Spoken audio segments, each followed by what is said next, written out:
afternoon and welcome to this concert. I hope you received a program as you came in. Thanks to the boosters for providing those. You probably looked at that program and said, wait a minute, this isn't February 4th. Well, of course, this is the concert that was supposed to happen at the Cleveland Convention Center back on February 4th, but some unfortunate weather found its way in. And so now we're playing it today, with a couple of little exceptions, so let me explain those. First of all, we did start with Landscapes, which originally was written for brass quintet, of all things. With all the different colors in there, I can't imagine the difference between those pieces. It really works well as a band piece, but that was Landscapes.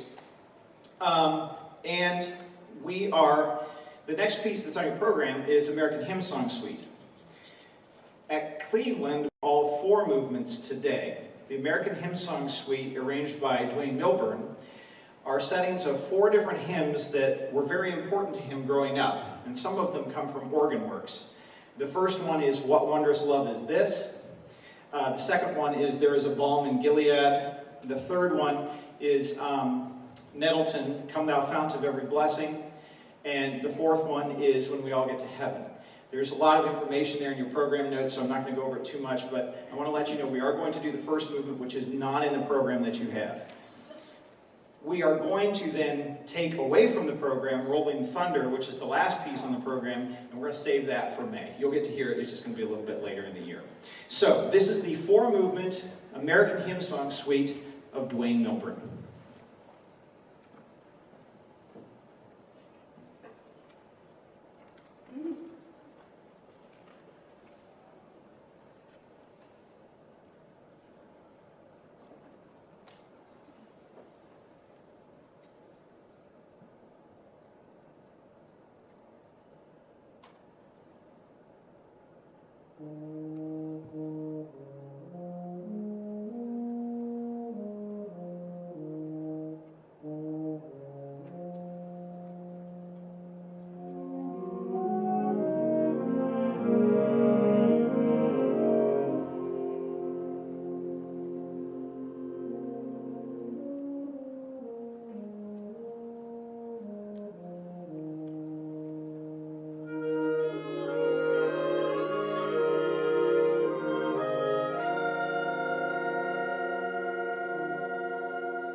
The next composer we turn to is Canadian composer Kate Nishimura.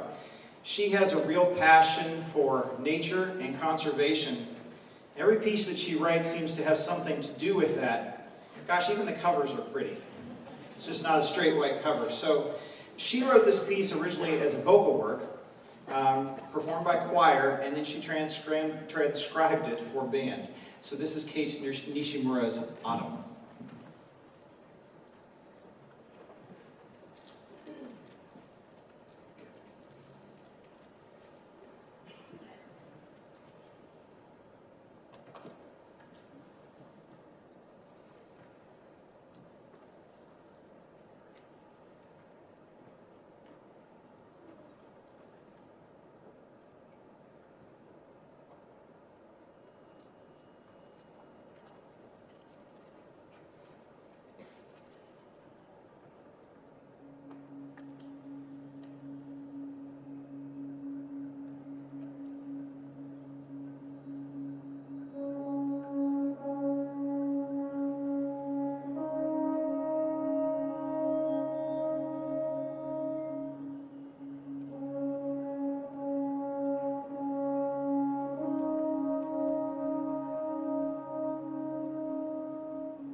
We found out that we were going to get to play at OMEA, which is a huge honor.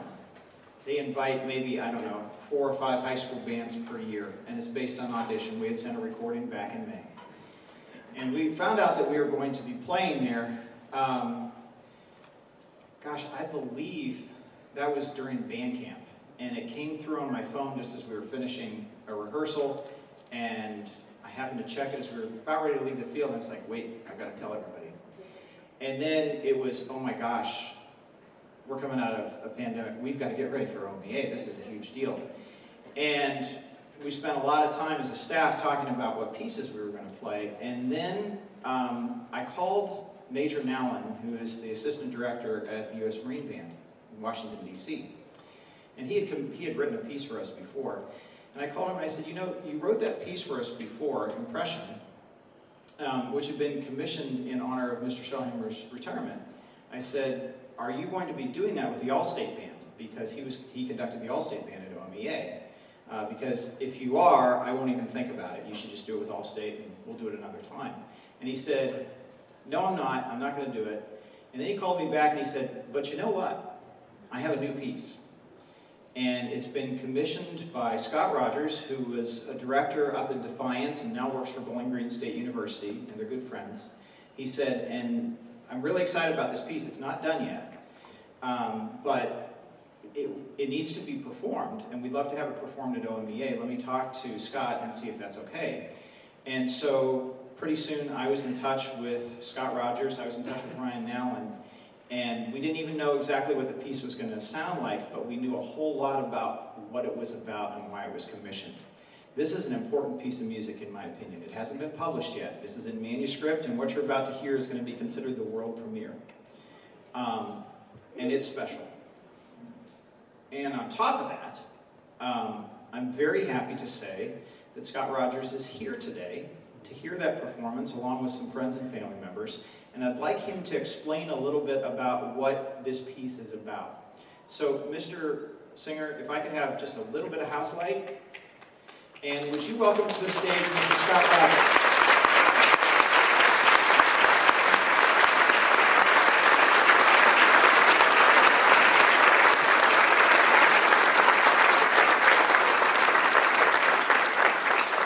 It's kind of fun. We've only seen him on video. He worked with us a day, and so this is Mr. Rogers live and in the flesh. Say hello. Okay. All right, and he'll take it from here. So it is as Rob mentioned, and I want to thank him. I'm honored to be here to be able to talk to you a little bit about something that is near and dear to our hearts. And I want to thank you first, Gehenna, the administration, the band, and the Gold Band here behind me, whom I had a chance to Zoom with to talk about the subject that this piece is about. Thank you to Rob and his staff, and I want to name them because I was one of them, an assistant for a long time. Greg Miller, Jonathan Bradshaw, Jocelyn Smallwood, and Scott Warburton. Thank you guys too, because I know it doesn't happen just with one or two people, it happens with a team. And so I want to thank them. Thank you to all of my family members who are here, who have been a support group for me, and my wife, Deb. Their love, compassion for this project has been irreplaceable and tremendously important for our success. I want to welcome them here. My mom's sister, Sherry, is here. My sister-in-law, also here. Becky Gee and Brad. My wife, Deb. My son, Andrew, and his friend, Rachel. And our adopted daughter, as we were discussing earlier, Chris, in the audience. Also Matthew and Angel. And there were three of my children who could not be here today because they're at a distance and one is in the military. So I want to thank them immensely, especially my wife, for what they do.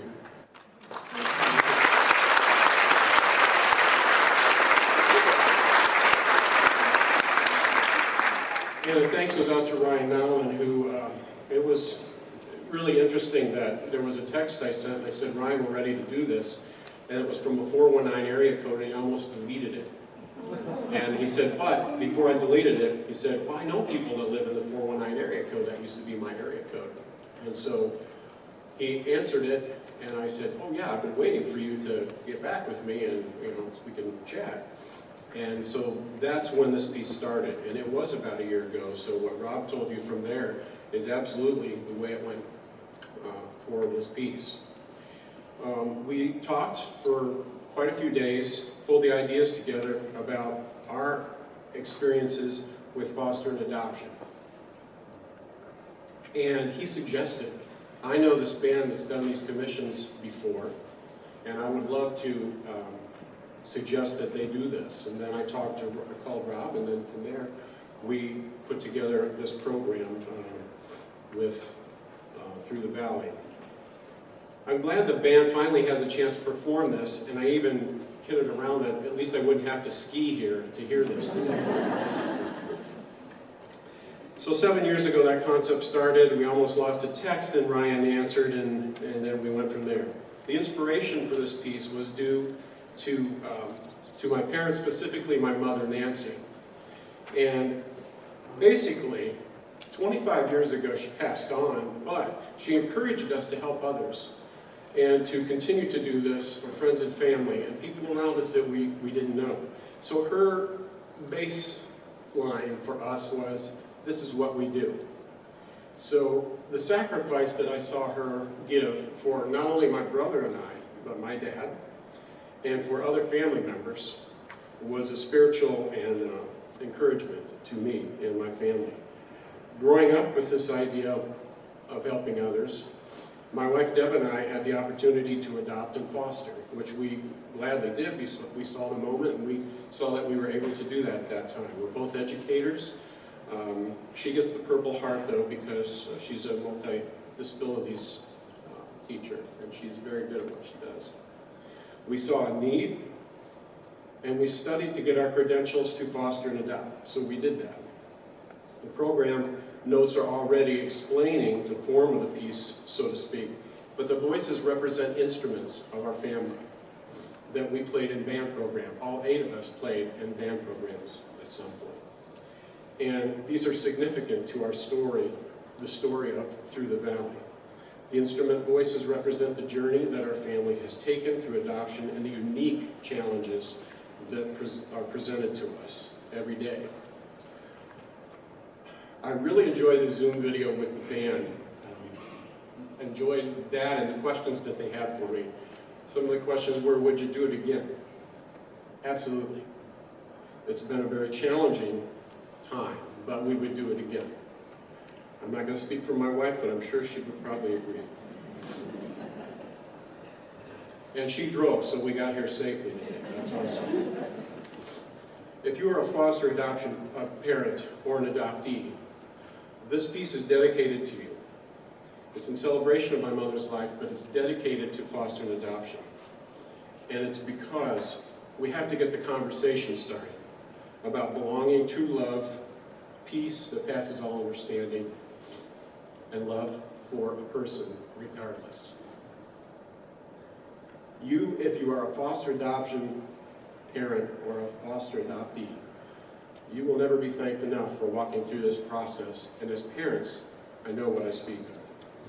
The more we talk with other trusted sources, the more we can get support, the more we can get these challenges worked out as a group. The Circles of Care is a group dedicated to pulling alongside the families of adoption and their needs. There are 1,600 chapters nationally, but it's not enough. We need to do better and get more of the chapters in these areas where families need them. My wife and I know of this chapter now, but when we were going through this, there were no chapters close by to anything close to where we were. I met with Paul Heminger, who was a organizer of the Circles of Care, and I had lunch with him one day, and he talked to me about this, and he pointed out to me what the Circles of Care do. And almost everything on that list, 10 things, were things that we did on our own, that we needed help with. And I know that my sister-in-law, brother-in-law, are also foster adoptive parents. And I know what they've walked through. This is important. It's important that we reach out. It's important that we help the adopted, the students that were around us, fit in and belong. So we really need to push that belonging piece. Deb and I thought we could handle all the challenges on our own with traditional assistance. And we were both good parents, we were both educators, we loved what we did, we loved our children and we cared about them. We were both solid about this. But adoption, the adoption goal was clear to us. I think Jesus said it best in Matthew 18:5, said, "Whoever welcomes one such child in my name welcomes me." There are many other verses about adoption and how to be adopted. But I believe at this point, I haven't mentioned that we've never lost hope. We always had faith, hope, and love. And we leaned on our prayer, church, family, and friends. You will hear the sound of hope at the end of the journey in this music. And during the most challenging moments of the journey with adoption, I was able to pen some words which I feel adequately describes our mission as we were walking through this valley. I'll read the verse and then the band will play. Again, I'm honored to be talking with you today and for the cause of adoption and belonging in the circles of care.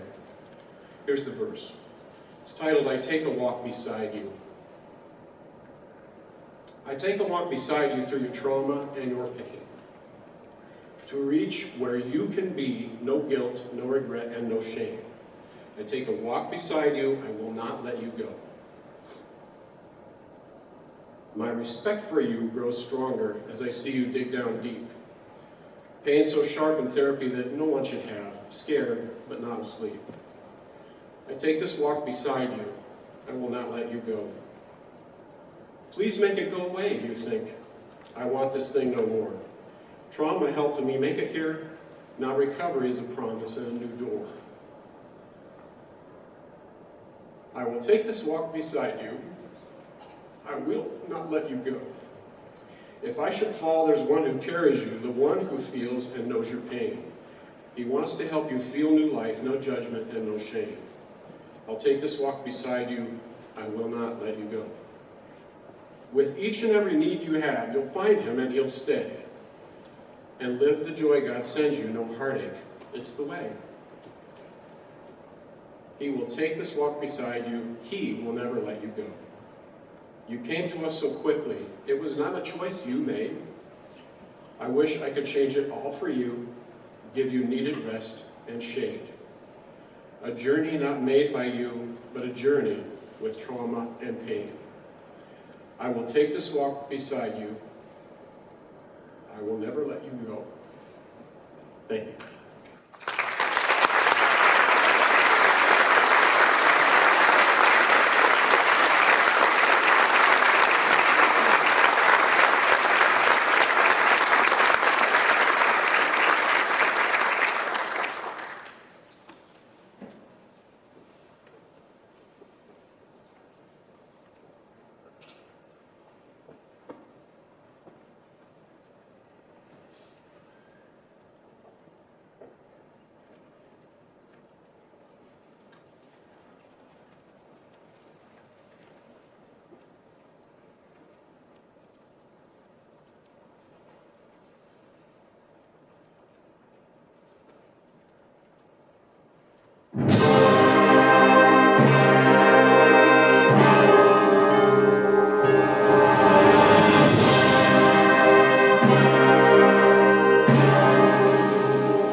Thank you, Scott Rogers, family and friends. Thank you, all of you, for joining us in that moment. That has been a special work for us, and we are so honored to be a part of it. It takes a lot of support to make music and to make music well. And so we are thankful to all of you for the support you continually give to these students, to practice, to work hard, to work as a group, and to make something that's bigger than themselves.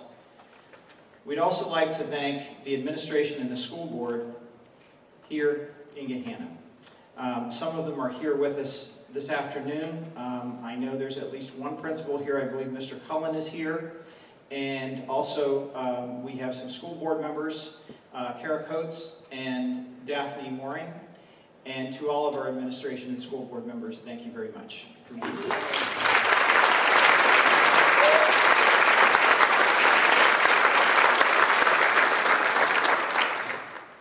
He alluded to the fact that the band staff works as a team, and it's one of the things I love about being here in Gahanna. So thank you very much to Mr. Bradshaw, to Ms. Smallwood, to Mr. Warburton. You'll notice that we had a percussionist with a fever of 103, and so Mr. Miller was pulling double duty today, so thank you, Mr. Miller, for everything you do and then for stepping in today. And also thank you to our OSU student teacher, Mr. Meyer, who's been a great help to us over these last couple of months. So thank you to all of our band staff.